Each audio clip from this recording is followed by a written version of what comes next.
Okay, today's video, a nice simple one but easy to do. How to replace your windshield wipers yourself. Most cars are going to have a standard way to take them on and off. Some European cars are a little bit different, but this is just for the majority of 80% of the cars on the market. What you do is you lift it up, the arm, and it basically goes, it stays in a position by itself. And over here, you're going to see there's a little tab right here. All right, this little tab, you see this little tab?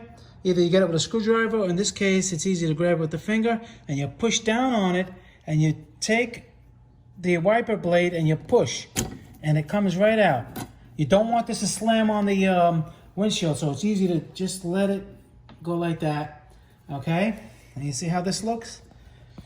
Sometimes this is off. You can take it off like this.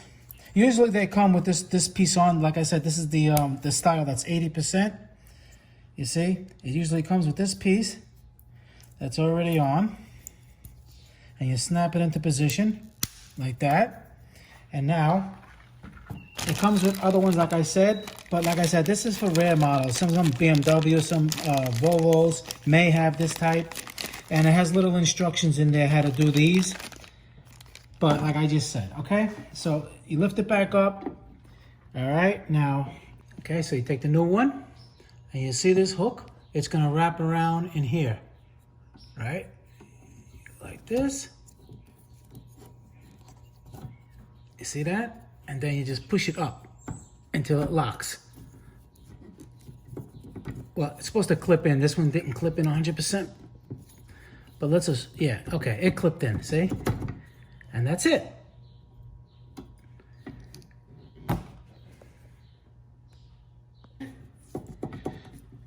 And then you repeat the other side. And that's basically it. It's a simple little procedure, and you do it yourself. Okay? Motorcar Nut. Please subscribe, hit that like button, check out all my other videos. I got tons of videos that'll save you a lot of money. And I'll see you guys in the next video. Thank you.